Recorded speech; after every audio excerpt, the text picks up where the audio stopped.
Shalom, saudaraku, di dalam nama Tuhan Yesus Kristus, sahabat terbaik dalam kasih Tuhan. Bertemu lagi dengan saya, Pendeta Novel Saragi. Firman Tuhan yang menyapa kita pada saat ini tertulis di dalam Keluaran, pasalnya yang ke-32, ayat yang pertama sampai ayatnya yang ke-14. Namun ada baiknya kita bersatu dulu di dalam doa. Kita berdoa. Bapa di dalam sorga, terima kasih Tuhan buat hari yang indah, dimensi waktu yang baik yang Tuhan berikan bagi setiap kami. Satu kerinduan kami mau dengar-dengar akan firman. Maka berfirmanlah Engkau Tuhan, sebab kami siap untuk menerimanya. Amin. Shalom, saudaraku dalam kasih Tuhan Yesus Kristus, sahabat terbaik. Firman Tuhan yang menyapa kita seperti yang saya sebut tadi tertulis dalam Keluaran, pasalnya yang ke-32, ayatnya yang pertama sampai ayatnya yang ke-14. Begini firman Tuhan. Ketika bangsa itu melihat bahwa Musa mengundur-undurkan turun dari gunung itu, maka berkumpullah mereka mengerumuni Harun dan berkata kepadanya, "Mari, buatlah untuk kami Allah yang akan berjalan di depan kami. Sebab Musa ini, orang yang telah memimpin kami keluar dari tanah Mesir, kami tidak tahu apa yang telah terjadi dengan dia." Lalu berkatalah Harun kepada mereka, "Tanggalkanlah anting-anting emas yang ada pada telinga istrimu, anakmu laki-laki dan perempuan, dan bawalah semuanya kepadaku." Lalu seluruh bangsa itu menanggalkan anting-anting emas yang ada pada telinga mereka, dan membawanya kepada Harun. Diterimanya itu dari tangan mereka, dibentuknya dengan pahat, dan dibuatnyalah daripadanya anak lembu tuangan.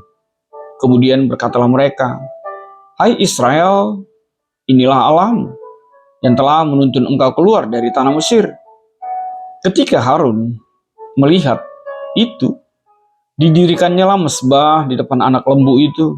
Berserulah Harun, katanya, "Besok hari raya bagi Tuhan, dan keesokan harinya pagi-pagi, maka mereka mempersembahkan korban bakaran dan korban keselamatan. Sesudah itu, duduklah bangsa itu untuk makan dan minum. Kemudian bangunlah mereka dan bersukaria. Berfirmanlah Tuhan kepada Musa, "Pergilah, turunlah, sebab bangsamu yang kau pimpin keluar dari tanah Mesir telah rusak lakunya. Segera juga mereka menyimpang dari jalan yang kuperintahkan kepada mereka. Mereka telah membuat anak lembu tuangan, dan kepadanya mereka sujud menyembah dan mempersembahkan korban sambil berkata, 'Hai Israel, inilah Allahmu yang telah menuntun engkau keluar dari tanah Mesir.'" Lagi firman Tuhan kepada Musa, "Telah kulihat bangsa ini, dan sesungguhnya mereka adalah suatu bangsa yang tegar tengkuk. Oleh sebab itu, biarkanlah aku supaya murkaku bangkit terhadap mereka, dan aku akan membinasakan mereka. Tetapi engkau akan kubuat menjadi bangsa yang besar." Lalu Musa mencoba melunakkan hati Tuhan Allahnya dengan berkata, "Mengapakah Tuhan murkamu bangkit terhadap umatmu yang telah kau bawa keluar dari tanah Mesir dengan kekuatan yang besar dan dengan tangan yang kuat? Mengapakah orang Mesir akan berkata, Dia membawa mereka keluar dengan maksud menimpakan malapetaka kepada mereka dan membunuh mereka di gunung dan membinasakannya dari muka bumi? Berbaliklah dari murkamu yang bernyala-nyala itu, dan menyesallah karena malapetaka yang hendak kau datangkan kepada umatmu. Ingatlah kepada Abraham, Ishak dan Israel, hamba-hambamu itu, sebab kepada mereka engkau telah bersumpah demi dirimu. Engkau telah bersumpah demi dirimu sendiri dengan berfirman kepada mereka, 'Aku akan membuat keturunanmu sebanyak bintang di langit, dan seluruh negeri yang telah kujanjikan ini akan kuberikan kepada keturunanmu, supaya dimilikinya untuk selama-lamanya.' Dan menyesallah Tuhan karena malapetaka yang dirancangkannya atas umatnya." Demikian firman Tuhan dengan tema banyak yang dipanggil, tetapi sedikit yang dipilih. Saudara yang diberkati dalam kasih Tuhan Yesus Kristus, pernahkah Anda dalam posisi menunggu? Ya, setiap kita pasti pernahlah memiliki situasi menunggu sesuatu dalam kehidupan kita. Menunggu apa ya? Menunggu naik jabatan, menunggu apa lagi ya? Menunggu teman, menunggu pacar, menunggu telepon yang tak berdering-dering, menunggu berita dari orang tua atau sebaliknya, orang tua menunggu berita pada anaknya, menunggu kelahiran bayi. Ya, banyak hal yang menunggu pembeli atau apapun itu di tengah-tengah kehidupan kita. Tapi saya mau mengatakan melalui teks kita ini, memang benar menunggu itu membosankan. Memang benar menunggu itu sangat melelahkan dalam kehidupan kita. Tapi satu hal yang harus kita ingat, di dalam menunggu, jangan sampai engkau menduakan Tuhanmu. Jangan sampai engkau mengutuki Tuhanmu. Jangan sampai engkau berpindah hati. Jangan sampai engkau meninggalkan dan melupakan karya Tuhan dalam kehidupanmu. Silakan kesal, silakan kecewa karena begitu lama begitu. Tapi jangan sampai seperti apa yang dilakukan oleh bangsa Israel itu. Ketika mereka menunggu Musa, pemimpin mereka, berada di Gunung Sinai untuk memenuhi apa yang Tuhan inginkan, untuk memenuhi apa yang Tuhan perkatakan kepada Musa. 40 hari lamanya, 40 hari, 40 malam, dia berada di Gunung Sinai, tapi lihatlah apa yang terjadi. Bangsa Israel tidak kesabaran. Mereka marah, mereka berteriak, bahkan mereka mendesak Harun untuk membuatkan Allah yang kelihatan bagi mereka. Bahkan di sini kita melihat sebuah kecewaan yang luar biasa di tengah perjalanan keluar dari tanah Mesir menuju tanah Kanaan. Ternyata Harun, meskipun dia asisten dari seorang Musa, tidak menunjukkan kapasitas seorang leader. Tidak ada leadership di dalam kehidupannya. Kenapa saya mengatakan itu? Ternyata dia tidak kuat dengan desakan itu. Dia tidak kuat dengan suara terbanyak ketika itu. Dia tidak siap bahkan untuk menjadi pribadi yang tidak populer sebagai seorang pemimpin. Akhirnya dia memenuhi tuntutan bangsa itu. Bahkan yang lebih luar biasa, dia yang memerintahkan, tanggalkanlah anting-anting emas yang ada pada telinga istrimu, anakmu laki-laki dan perempuan, dan bawalah semuanya kepada aku. Lihatlah, seorang Harun itu bertindak oleh desakan, oleh ketakutan, oleh suara orang banyak ketika itu. Dan ini menjadi cermin bagi setiap kita, terlebih sebagai posisi pemimpin dalam kehidupan kita, baik di tengah-tengah keluarga. Jangan sampai penantian, jangan sampai desakan, jangan sampai situasi bahkan yang tidak seturut dengan keinginan Tuhan pun oleh karena sebuah desakan kita menjadi mundur. Dan yang semakin aneh, apa itu? Ketika mereka diperintahkan untuk mengumpulkan anting-anting emas, benda-benda emas dari mereka, secepat itulah mereka mengumpulkannya. Sudahkah itu juga yang terjadi nyata dalam kehidupan kita? Ketika Tuhan meminta, ketika gerejamu memerlukan, ketika panitia pembangunan atau gerejamu membutuhkan sesuatu dalam dirimu yang dibutuhkan untuk kemuliaan Tuhan, secepat itukah engkau memberikannya? Maka saudaraku, lagi-lagi saya mau katakan dalam perikop kita ini, jangan sampai menunggu itu membuat Tuhanmu kecewa. Menunggu itu justru membuatmu pindah ke lain hati. Jagalah hatimu. Benar, menunggu melelahkan. Memang menunggu mengesalkan. Tapi lagi-lagi jangan sampai penantianmu membuat engkau menduakan Tuhan di dalam kehidupanmu. Sebab apa? Itu menjadi sebuah kebencian yang sangat di dalam diri Tuhan. Itu sesuatu yang sangat melukai hati Tuhan. Ingat kita pertama itu. Tidak boleh ada Allah lain. Tidak boleh ada kekuatan lain di dalam diri kita sebagai manusia ciptaan. Bahkan keberadaan orang Israel yang telah dilepaskan, bahkan melihat begitu banyak mujizat yang dilakukan oleh Tuhan di tanah Mesir, sampai-sampai mereka bisa menjalani hari-hari perjalanan kehidupan mereka dengan mujizat yang luar biasa. Tapi ternyata mereka tidak mampu melihat bagaimana karya Tuhan seutuhnya, perjalanan karya Tuhan di dalam kehidupan mereka. Hanya karena persoalan menunggu datangnya seorang pemimpin, Musa itu, di tengah-tengah kehidupannya. Bahkan hal yang paling mengerikan, sebelum kita itu datang, mereka sudah melukai Tuhan, mereka sudah menduakan Tuhan. Jadi benarlah Ketika Tuhan menempatkan kita pertama itu, tidak boleh ada Allah lain. Tidak boleh kita menyembah Allah lain dalam kehidupan kita. Lihatlah begitu marahnya Tuhan. Bahkan berencana merancangkan pemusnahan yang begitu luar biasa kepada bangsa itu. Bahkan tawaran itu dikatakan, sebab itu biarkanlah aku, ayat yang ke-10, supaya murkaku bangkit terhadap mereka, dan aku akan membinasakan mereka, tetapi engkau akan kubuat menjadi bangsa yang besar. Lihatlah marahnya Tuhan itu.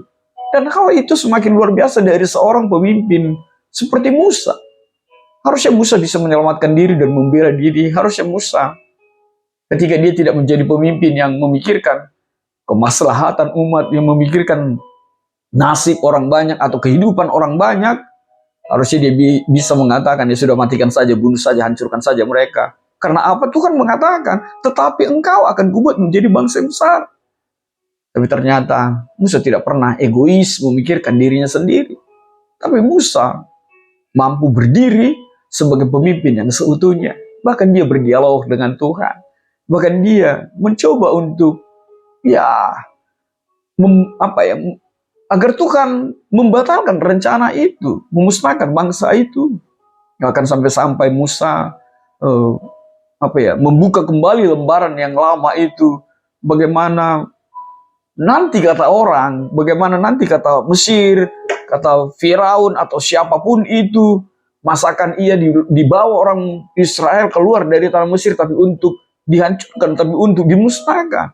Ingatlah janjimu kepada Abraham, Ishak dan Yakub, Israel. Lihatlah luar biasanya pemimpin yang seutuhnya itu. Musa pasang badan, Musa membela habis-habisan rakyatnya ketika itu, dan akhirnya kita melihat endingnya memang Tuhan tidak jadi memusnahkan bangsa itu. Saudara yang diberkati dalam kasih Tuhan, di sini kita melihat sebuah kekuatan di tengah-tengah kehidupan kita, bahwa ketidaksetiaan bangsa Israel itu memiliki Tuhan seperti Allah yang telah membebaskan dan melepaskan mereka. Lalu kita melihat yang kedua, kekhawatiran dan kebimbangan bangsa Israel. Mereka khawatir, mereka bimbang, dan sepertinya mereka ragu akan keberadaan pemimpin Musa di tengah-tengah kehidupan mereka. Lalu penegasan yang berikut yang bisa kita lihat, lihatlah tindakan Harun itu, saudara Musa sendiri. Ternyata dia sendiri yang mengizinkan hal itu terjadi. Lalu penegasan yang keempat yang bisa kita lihat, Tuhan marah, Tuhan murka untuk setiap tindakan yang menduakan Tuhan dalam kehidupan kita. Dan penegasan yang kelima kita bisa melihat bagaimana luar biasanya seorang Musa sebagai perantara itu antara bangsanya dengan Tuhan. Dan ini menjadi kekuatan bagi setiap kita. Fungsi Tuhan Yesus, hadirnya Tuhan Yesus yang menjadi perantara antara kita dengan Allah Bapa di tengah-tengah kehidupan kita. Lalu penegasan yang terakhir, pentingnya mengingat janji Tuhan dalam kehidupan kita. Ingatlah janji Tuhan. Sama seperti Musa kepada Allah, dia bicara tentang janji Tuhan, dan hanya pribadi yang mengingat dan hidup selalu di dalam janji Tuhan akan menjadi kuat di dalam penantian, akan menjadi bertahan di dalam godaan, akan menjadi pribadi yang teguh ketika tantangan hadir di dalam kehidupan. Maka saudaraku, apa yang bisa kita petik sebagai kaitan dengan tema yang dihantar kepada kita pada saat ini? Banyak yang dipanggil, tetapi sedikit yang terpilih. Banyak yang dipanggil, tetapi sedikit yang terpilih. Lihatlah, begitu banyak bangsa itu. Ada sekitar 600.000 orang yang keluar dari tanah Mesir ketika itu. Itu tidak dihitung perempuan dan anak-anak. Ada 600.000 lebih. Tapi lihatlah, di banyak yang dipanggil itu, tapi tidak semua yang terpilih. Kita melihat ketidaksetiaan di antara mereka. Kita melihat penyembahan berhala di antara mereka. Kita melihat bagaimana luar biasanya mereka menginginkan Allah lain dalam kehidupan mereka. Dan lebih parah, lihatlah apa yang terjadi, bahwa mereka ternyata percaya hanya karena melihat. Jadi berbeda sekali dengan apa kata Tuhan kepada Thomas, berbahagialah orang yang percaya walau tidak melihat. Di sanalah kita melihat karya pemanggilan Tuhan di dalam kehidupan kita. Proses dipanggil dan menjadi pribadi yang terpilih itu memang bukan menjadi sesuatu yang instan. Ada sebuah perjalanan kehidupan yang diberikan, ditawarkan untuk setiap kita. Maka saudaraku dalam kasih Tuhan Yesus, apa refleksi yang bisa kita petik dalam kebenaran firman Tuhan pada saat ini? Yang pertama adalah jangan biarkan menunggumu mengesalkan, mengecewakan, apalagi membuatmu menjadi pribadi yang berdosa, menjadi pribadi yang menduakan Tuhan dalam penantian. Tetap teguhlah di dalam menunggu, di dalam menanti itu, dan hiduplah di dalam janji Tuhan. Setialah. Yang kedua, benar, banyak yang terpanggil, tapi sedikit yang terpilih. Pemilihan adalah proses yang ketat. Tidak segampang membalikkan telapak tangan. Kalaupun kita melihat bagaimana tegar tengkuknya bangsa Israel itu, tapi di sanalah penyaringan yang dilakukan oleh Tuhan. Kita dibentuk seperti bejana. Kita dibentuk seperti di tangan pandai besi. Artinya apa? Pemilihan itu adalah sebuah proses yang ketat. Sebab banyak yang terpanggil, tapi sedikit yang terpilih. Yang ketiga, refleksi yang bisa kita petik adalah bahaya penyembahan berhala. Lihatlah pasal 32 ini. Tuhan begitu marah dengan penyembahan berhala. Tuhan sangat-sangat tidak setuju dengan menduakan Tuhan dalam kehidupan kita. Anda saja diduakan, Anda begitu marah. Apalagi adalah Tuhan alam. Yang keempat, refleksi bagi kita, peran penting perantara itu. Musa sebagai pemimpin begitu luar biasa, menjadi perantara di tengah-tengah kehidupan bangsa Israel itu. Lebih lagi Tuhan Yesusmu, bahkan mau mati disalibkan, menjadi perantara, menjadi jembatan untuk kita, sampai kepada Allah, sampai kepada sorga, yang Tuhan berikan di dalam kehidupan kita. Lalu yang berikut, yang bisa kita petik, pentingnya mengingat janji Tuhan. Hiduplah di dalam janji Tuhan, agar keterpanggilanmu berubah menjadi yang terpilih dalam kehidupan kita. Benar, tidak semua terjadi seperti apa yang kita inginkan. Benar, dimungkinkan kita untuk menanti dan menanti dalam kehidupan kita. Tapi pribadi yang hidup di dalam janji Tuhan akan memiliki kekuatan, akan memiliki kesabaran, akan memiliki harapan. Pada akhirnya, waktu Tuhan adalah waktu yang terbaik. Amin. Kita bersatu dalam doa. Bapa di dalam sorga, terima kasih Tuhan buat kebenaran firman-Mu. Biarlah kami bukan hanya terpanggil, tapi juga menjadi pribadi yang terpilih di hadapan-Mu. Dalam kasih-Mu Tuhan, kami berdoa dan mengucap syukur. Amin.